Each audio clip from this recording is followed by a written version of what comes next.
गुरुर्ब्रह्मा गुरुर्विष्णु गुरुर्देव महेश्वर गुरु साक्षात् परब्रह्म तस्मै श्री गुरुवे नमः।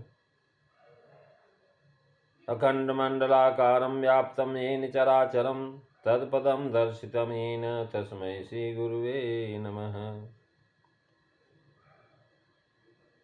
श्री राम जय जय राम, श्री राम जय जय राम, श्री राम जय जय राम, श्री राम जय जय राम, श्री राम जय जय राम, श्री राम जय जय राम, श्री राम जय जय राम, श्री राम जय जय राम। बोलिए सियावर रामचंद्र भगवान की जय, वृंदावन बिहारी लाल की जय, उमापति महादेव की जय, सब संतन की जय, सच्चियाँ जोता वाली माता तेरी सदा ही जय। बोल सनातन धर्म की जय, सदगुरुदेव महाराज की जय। नमो पार्वती पते हर हर महादेव। बोल शंकर भगवान की जय। आदरणीय विद्वजन, श्रद्धारूपा देवियों एवं विश्वास रूपी कथा श्रोताओं, भगवत सानिध्य में भगवान का चरित्र श्रवण करने के लिए हम लोग उपस्थित हुए हैं। आइए थोड़ी देर भगवान के चरणों में ध्यान लगाते हुए भगवान के कुछ लीला चित्रों का स्मरण करें। पिछली चर्चा में आप हनुमान चालीसा की जो है 25वीं अर्धाली का जो है भावार्थ श्रवण कर रहे थे, जिसमें तुलसीदास महाराज लिखते हैं कि नासय रोग हरै सब पीरा, जपत निरंतर हनुमत बीरा, संकट ते हनुमान छुड़ावे, और मन क्रम बचन ध्यान जो लावे, मंगल भवनु अमंगल हारी, द्रवहु सुदशरथो अजीर बिहारी, श्री राम जय जय राम, श्री राम जय जय राम। महाराज आज हम 26वीं अर्धाली पर जो है चर्चा करेंगे। तुलसीदास जी महाराज कह रहे हैं कि हे हनुमान जी, विचार करने में, कर्म करने में और बोलने में जिनका ध्यान आप में लगा रहता है, उनके सब दुखों से आप दूर कर देते हैं। हनुमान जी संकट मोचन है। जो मन क्रम और वचन से महाराज एकाग्र होकर के उनका ध्यान करता है, उसके सभी संकट दूर कर देते हैं। संकट ते हनुमान छुड़ावे, मन क्रम वचन ध्यान जो लावे, श्री राम जय जय राम, और श्री राम जय जय राम। तुलसीदास जी महाराज इस चौपाई के द्वारा हमें भगवान की मूर्ति में महाराज चित्त एकाग्र करने के लिए कहते हैं। भगवान की भक्ति दो प्रकार से करनी चाहिए, एक अंतर्भक्ति और एक बहिर्भक्ति। अंतर्भक्ति यानी भगवान में चित्त को एकाग्र करना, ये अंतर की भक्ति। और बाह्य भक्ति यानी जिस भगवान पर प्रेम है उसका काम करना, मन क्रम वचन ध्यान जो लावें। ऐसा लिखा है कि चित्त की एकाग्रता ध्यान में अत्यंत जरूरी है। जब तक चित्त एकाग्र नहीं होता ध्यान नहीं लगता। चित्त की एकाग्रता यानी मूर्ति के सामने एक नज़र से देखना, ऐसा नहीं, लेकिन एकाग्रता के योग्य वातावरण तैयार करके, भगवान का गुण संकीर्तन करके, जीवन में घटित भाव प्रसंगों का स्मरण करके, मन में ही मूर्ति का आकार जो है महाराज ग्रहण करे, और वह आकार लंबे अरसे तक टिका रहे, ऐसी एकाग्रता लाना ही वास्तविक चित्त की एकाग्रता है। मन के स्थिर करने, मन का अवधान करने से ही हमारी तैयारी के रूप में मूर्ति सामने आती है। धूप दीप अगरबत्ती चंदन इत्यादि रखने से मन प्रसन्न होता है। इसमें एक प्रकार का वातावरण तैयार होता है। प्रार्थना, स्तोत्र, पाठ, ये भी ध्यान केंद्रित करने की पूर्व तैयारी के समान है। इसलिए तो पहले जो है पाठ और बाद में पूजा का स्थान है। प्रभु की मूर्ति पर किया जाने वाला श्रृंगार भी इसी दृष्टि से महाराज विचारणीय है।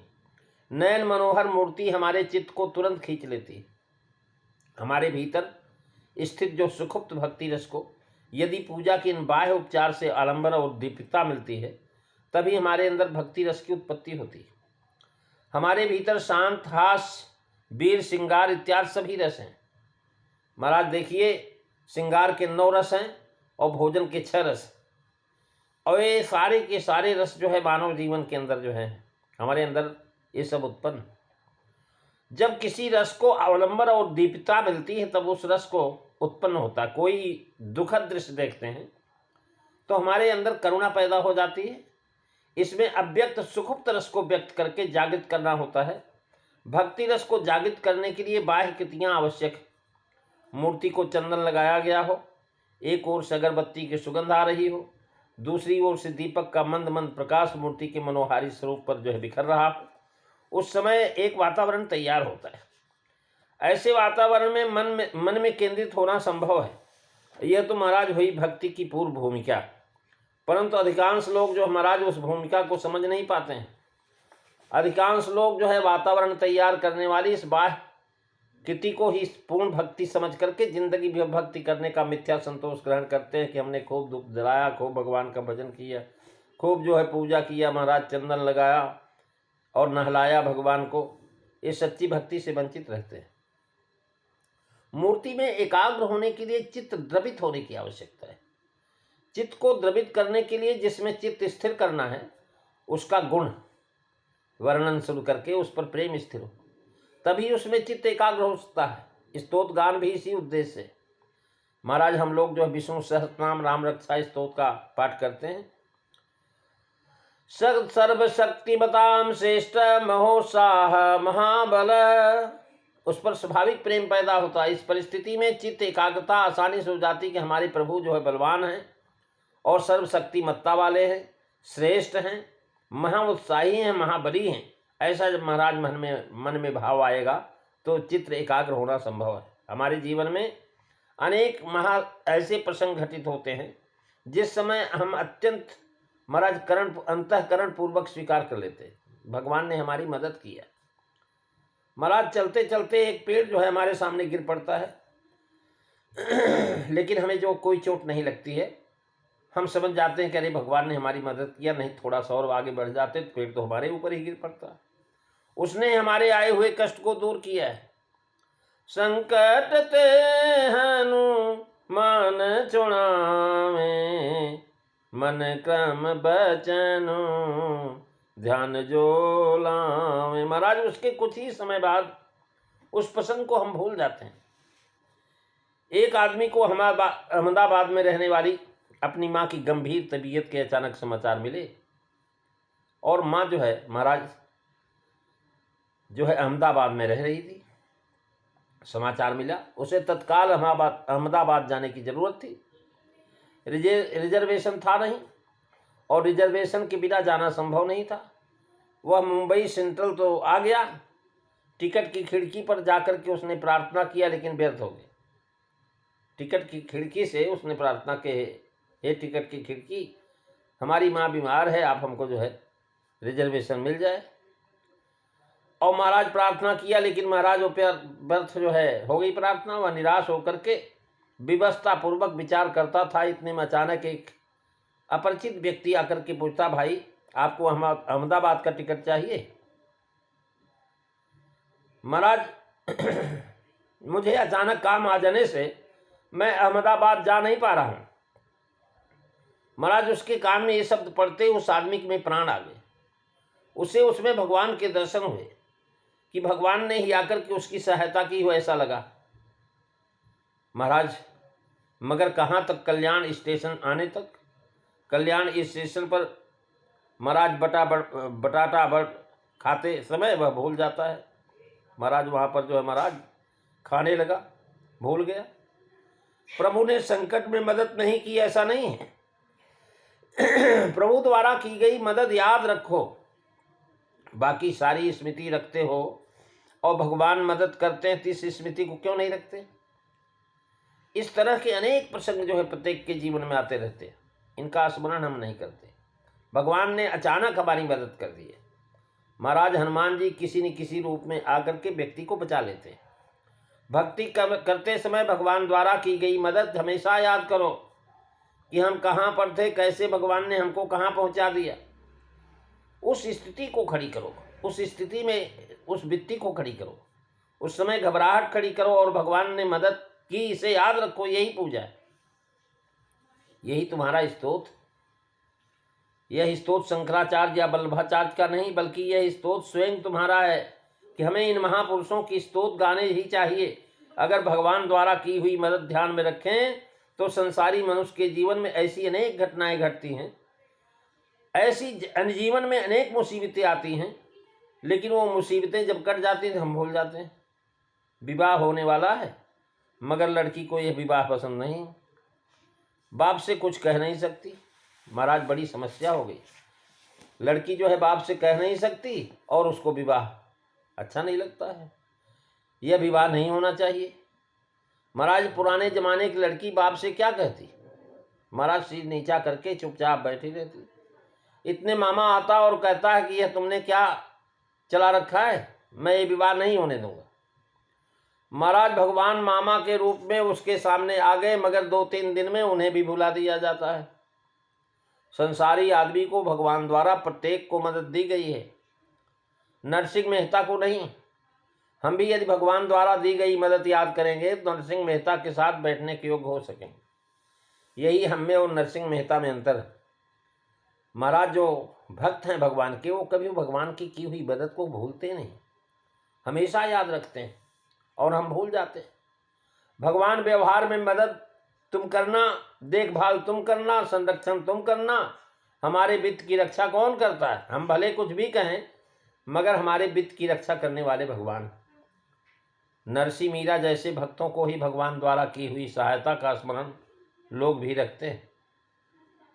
भगवान ने हमें सहायता किया तो हम भूल जाते हैं। लेकिन ऐसे प्रसंगों को याद रख करके बार बार चिंतन करना चाहिए, तभी चित्त द्रवित होता है।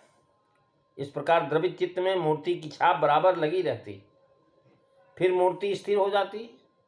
जिस तरह लाख के पिघलने पर छाप उठ जाती है, उसी प्रकार द्रवित चित्त में मन जिस मूर्ति का आकार लेता है वह स्थिर हो जाता है। मधुसूदन सरस्वती में कहा है कि दुते चित्ते प्रविष्टाया गोविंदाकारता स्थिरा।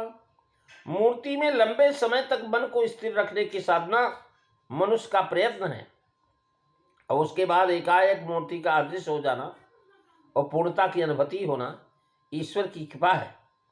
इन दोनों का मिलन जहाँ होता वहीं मनुष्य जीवन की परमोच्च अवस्था को प्राप्त करता है। साधन की चित्त एकाग्रता बहुत बढ़ती, कम से कम आधे घंटे तक चित्त एकाग्र टिके, चित्त कहीं भी विचलित न हो, वह विश्व को भूल जाए, अपने अहम तक को भूल जाए, सब कुछ भूल जाए और मूर्ति के साथ तदाकार होकर के उसी में लीन हो जाए। आधे घंटे तक उसकी एकाग्रता बनी रहे, तभी उसे प्रभु पाने से महाराज अपने इस स्पर्श का अनुभव प्राप्त होता है। ये पूर्णता की अनुभूति है। ध्यान शास्त्रीय प्रक्रिया है, इसलिए ध्यान में प्रभु की मूर्ति केवल आंख के समक्ष रखने से नहीं चलता, उस मूर्ति में हमारी तल्लीनता होनी चाहिए।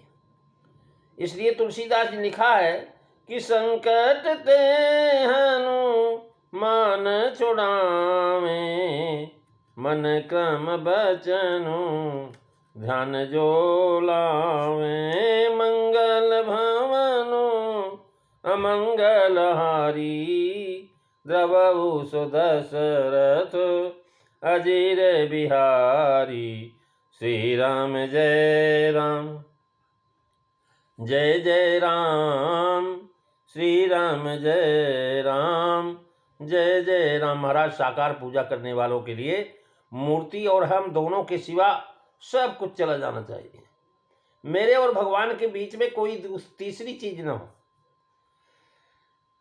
भक्त और भगवान, भक्त के इष्ट के बीच में कोई चीज ना आए। इसलिए केवल पेड़ के नीचे भगवान हनुमान जी खड़े हैं और मैं उनके पैरों में पड़ा हूं, यह एक ही चित्र रहना चाहिए। उनके सिवा कोई आवाज, वस्तु, पदार्थ, विचार, संकल्प, कामना, इच्छा, इन सब का अस्तित्व नहीं रहना चाहिए। इसलिए तुलसीदास जी महाराज विशेष तौर पर बताते हैं, और जो है ऐसी स्थिति लाने के लिए अभ्यास करना आवश्यक है। महाराज नित्य प्रति अभ्यास करें, आधा घंटा, 1 घंटा, 10 मिनट, 15 मिनट, आप धीरे धीरे इस अभ्यास को बढ़ाते जाएं। ऐसा योग सिद्ध करने के लिए ध्यान की सामग्री एकत्र करनी चाहिए। लोग सामग्री में चंदन, चावल, पुष्प इत्यादि लाते हैं, वस्तुतः ये भक्ति की सामग्री नहीं है, लेकिन उपासना की सामग्री। विशुद्ध बुद्धि ध्यान योग की प्रथम सामग्री है। विशुद्ध बुद्धि, उसका मतलब वह है कि बुद्धि जो कामनाग्रस्त नहीं है, जिसमें कोई कामना नहीं। होई बुद्धि जब परम सयानी, तिन तन चितवन अनिहित मानी। महाराज सिद्धियां रिद्धियां सब आएगी जब आप भगवान का ध्यान लगाएंगे, हनुमान जी की भक्ति करने लग जाएंगे, तो रिद्धियां सिद्धियां आपके पास आएंगी। आपके ध्यान को भटका देंगे। लेकिन अगर बुद्धि सियानी है, विचारशील हैं आप, तो रिद्धियों सिद्धियों के चक्कर में नहीं पड़े। महाराज इस प्रकार से ऐसे विचारों को नहीं आना चाहिए। जीवन के अभाव के विचार जब तक आते हैं तब तक चित्त एकाग्र नहीं होता। चित्त एकाग्र हुए बिना भक्ति संभव नहीं, और 24 घंटे कोई कामना रहित रह नहीं सकता। महाराज संसार तो कामना से ही चलता ना, बिना काम के कैसे चलेगा संसार। परंतु जब ध्यान योग करने बैठते हैं तब उतने समय तक बुद्धि में अहंकार एवं वासना रहित हो जाना चाहिए। इसी का नाम विशुद्ध बुद्धि है। बुद्धि से अहंकार चला जाना चाहिए। अहंकार एवं वासना के अभाव की स्थिति, यही वास्तव में विशुद्ध बुद्धि की स्थिति है। ध्यान योग का अभ्यास करने वाले को राग द्वेष से दूर रहना चाहिए, न किसी की आसक्ति और न किसी से द्वेष। महाराज कह रहे हैं तुलसी खड़े बाजार में, मांगे सबकी खैर, न किसी से दोस्ती न किसी से बैर। न तो किसी के भले के लिए मैं पूजा करता हूँ, न किसी के बुरे के लिए पूजा करता हूँ। ध्यान योग अभ्यास के लिए मन को एकांतवास की आदत डालना चाहिए। एकांतवास यानी वह स्थिति जिसमें बिल्कुल अकेला हूँ, मेरे अतिरिक्त कोई न हो, भूतकाल भी न हो न भविष्य काल ही हो, वर्तमान काल भी नहीं हो। ऐसी एकाग्र स्थिति में रहना चाहिए कि हम भूत भविष्य वर्तमान सब भूल जाएं, एक मैं ही रहूं, या जो है वह स्वयं रहे मेरे साथ। महाराज ध्यान योगी को मिताहारी रहना चाहिए। मिताहारी का मतलब हिसाब से भोजन करे। केवल आहार ही मिताहार रहे ऐसा पर्याप्त नहीं। आहार तो चलो आपने संयम से कर लिया, हिसाब से कर लिया, लेकिन सभी इंद्रियों का भी मिताहार रहना चाहिए। आँखों से क्या देखना क्या नहीं देखना, ये हमारी आँखें भी भोग करती हैं, कान भी भोग करते हैं अच्छी शब्दों को सुन करके, और बुरे शब्दों को सुन करके द्वेष हो जाता है। महाराज इन ज्ञानेंद्रियों में राग द्वेष दोनों रहता है। अच्छी चीज़ दिखाई पड़ गई, आंखें ललायित हो जाएंगी देखने के लिए, और खराब चीज़ से महाराज मन खराब हो जाएगा। ऐसे बुद्धि में है, ऐसे कानों में भी शब्द मीठे आए, अच्छे आए, कर्कश नहीं आए तो अच्छा लगेगा, लेकिन अगर कर्कश गाली गलौच वाले आए तो खराब लगेगा। लेकिन महाराज ध्यान योगी को महाराज मिताहारी रहे इंद्रियों से, लेकिन सभी इंद्रियों का भी मिताहार रहना चाहिए। केवल आहार ही मिताहार रहे इतना पर्याप्त नहीं, लेकिन सभी इंद्रियों का भी मिताहार रहना चाहिए। सभी इंद्रियों का विषयों के साथ संबंध है, विषय इंद्रियों का आहार है। हर एक इंद्री जो है अपने अपने विषय को ढूंढती है। कान शब्द को ढूंढता, आंख दृश्य को देखती है, त्वचा जो है स्पर्श को देखती है, जिह्वा रस को देखती है, नाक जो है खुशबू बदबू को देखती है।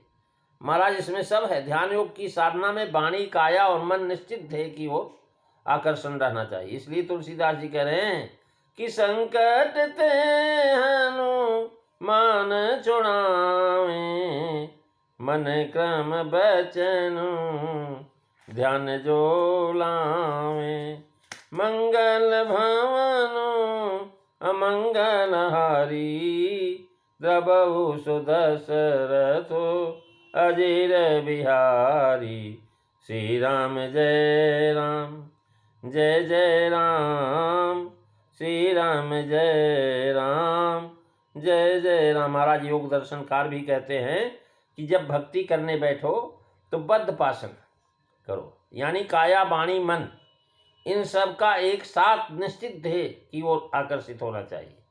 कहने का तात्पर्य है कि मन जब ध्यान में जाता है तब किसी प्रकार के वासना विकार साथ में नहीं होने चाहिए, इसलिए भगवान में ध्यान लगेगा, अन्यथा भगवान में ध्यान लगना बड़ा मुश्किल है। प्रेमी सज्जनों, तल्लीन होने वाले लोगों को भगवान के पास कुछ मांगने की जरूरत नहीं रहती। बहुत से लोग महाराज जो है संत तुकाराम से पूछते थे कि भगवान आपको रोज मिलते हैं तो फिर भगवान से क्यों नहीं कहते कि मेरा व्यापार नहीं चलता। भगवान में जो तल्लीन हो गया उसकी मनस स्थिति अलग होती, उसे उस समय व्यापार या व्यवहार कुछ भी याद नहीं होता। अज्ञानी लोग यह बात समझ नहीं सकते, इसलिए प्रभु के सच्चे भक्त का मखौल उड़ाते हैं महाराज। व्यक्तिगत जीवन विसंगत और ध्येय शून्य हो तब भी चित्त एकाग्रता नहीं होती। विचार और आचार में अंतर हो सकता है परंतु विसंगति नहीं होनी चाहिए। गीताकार ने इस बात पर सुंदर निरूपण किया है। शुचो देशे प्रतिष्ठाप्य स्थिरमासनामात्मनम् नात्युच्छितं नातिनीचं चैलाजिन कुशोत्तमं मंगल भवनु अमंगलहारी द्रवौ सुदशरथो अजीर बिहारी। श्री राम जय राम जय जय राम, श्री राम जय राम जय जय राम। महाराज, चित्त की एकाग्रता के अभ्यास के लिए स्थल चाहिए, एक निश्चित स्थान, समय होना चाहिए। पवित्राय अपेक्षित पवित्रता। महाराज, कोई चाहे ट्रेन में या बाजार की भीड़ में चित्त एकाग्र करे, ये संभव नहीं है। अभ्यास करने वाले का आसन स्थिर होना चाहिए। स्थिर सुखमासनम, यानी उसके बाद जो महाराज सुखासन हो और स्थिर हो, उसके बाद आत्मगौरव और ईशा विश्वास, भगवान में विश्वास, ये दोनों बातें जीवन की नींव में होनी चाहिए। आत्मगौरव में कि मैं हल्का नहीं हूँ, सृष्टि खराब नहीं है, जीवन महाराज सजा नहीं है, बल्कि जीवन महाराज एक उपहार है, यह भाव दृढ़ होना चाहिए। संसार सत्य है यह मानने पर आसक्ति उत्पन्न होती है और संसार असत्य है यह मानने पर विरक्ति निर्माण होती है। इसलिए संसार सत्य प्रभु का है ऐसा मानने पर भी अनुत्थित होती है। महाराज जो है इस प्रकार से मैं हल्का नहीं हूँ एवं महान भी नहीं हूँ, नात्युच्छितम नात नीचम, मैं महान का हूँ, भगवान का हूँ, मेरे स्वामी नारायण हैं। इसमें एक मधुर अहंकार है जो भक्ति का पोषक है। चित्त की एकाग्रता स्थापित करने के समय मनुष्य को कैसा होना चाहिए, इसका वर्णन महाराज कहते हैं। प्रशांतात्मा विगत भीर ब्रह्मचारी बते स्थितः मन संयम मच्चित्तो युक्त आसीत मत्परः मंगल भवनु अमंगलहारी द्रवौ सुदशरथ अजीर बिहारी। श्री राम जय राम जय जय राम, श्री राम जय राम जय जय राम। महाराज, जिसे चित्त एकाग्र करना है उसका मन शांत होना चाहिए। काल या वस्तु से मन अस्वस्थ हो तो चित्त एकाग्र नहीं होता और काल से भी अस्वस्थता आती है। मान लीजिए कि 7:30 बजे कोई हमारे यहाँ आने वाला है और हम 7:30 बजे चित्त एकाग्र करने की कोशिश करें तो उस समय हमारा मन जो है अस्वस्थ होगा। हमारे मन में ये भाव बना रहेगा फला आदमी आने वाला है। चित्त एकाग्र करने के लिए बैठना हो तो ऐसे समय बैठना चाहिए कि जिसमें 5 के बदले जो है 5 के बदले 25 मिनट हमारे पास समय हो, न कोई आने वाला हो, न कोई जानने वाला हो, न किसी से बात करने की ज़रूरत हो। महाराज, इतना 25 मिनट भी हो तो दिक्कत न हो, इसमें काल की भीति नहीं होनी चाहिए। इसी प्रकार वस्तु से मन अस्वस्थ नहीं होना चाहिए। हमने जाना कहीं भाई, आज चलो भाई जल्दी जल्दी पूजा कर लेते हैं, यह चाहिए वह चाहिए, ऐसे विचार चित्त में चल रहे हों तो मनुष्य का चित्त एकाग्र नहीं हो सकता कि हमें जाना है, गाड़ी आने वाली है, ये सब विचार आएगा तो चित्त एकाग्र नहीं। तो भगवान में चित्त एकाग्र करना हो तो भीति भी जानी चाहिए, कोई डर भी नहीं रहे, कोई निश्चिंत रहो, निश्चित होकर के एकाग्र होता है। प्रेमी सज्जनों, इस चौपाई का पूरा भावार्थ आप अगली चर्चाओं में सुनेंगे 2 बार भगवान का नाम। श्री राम जय जय राम, श्री राम जय जय राम, श्री राम जय जय राम, श्री राम जय जय राम, श्री राम जय जय राम, श्री राम जय जय राम।